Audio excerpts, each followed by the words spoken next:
ప్రభుత్వం అధికారంలోకి వచ్చాకే ఈ కల్తీ మద్యం, గంజాయి, డ్రగ్స్ విచ్చలవిడిగా పెరిగిపోయాయన్నారు. ఈ కూటమి ప్రభుత్వం ఎన్డీఏలో ఉన్నామంటారు.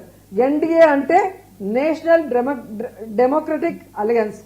మామూలుగా ఎన్డీఏ అంటే నేషనల్ డెమోక్రటిక్ అలయన్స్ అంటారు. కానీ ఆంధ్రప్రదేశ్ లో మీరు చూస్తే ఎన్డీఏ అంటే నారా నకిలీ డిస్టిలరీస్ అడ్మినిస్ట్రేషన్, నారా వారి దౌర్భాగ్యపు అడ్మినిస్ట్రేషన్. ప్రజల్ని దోచుకోవడానికి, ఈ రాష్ట్రాన్ని దోచుకోవడానికే ఈ నారా వారి కూటమి ఏ విధంగా పనిచేస్తుందో మనం అందరం కూడా ఒకసారి గమనించాలి.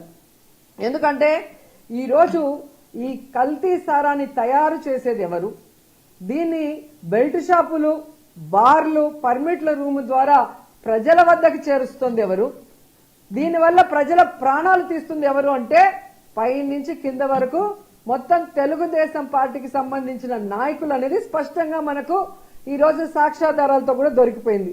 ఎందుకంటే ఈరోజు ఏ జిల్లాలో చూసినా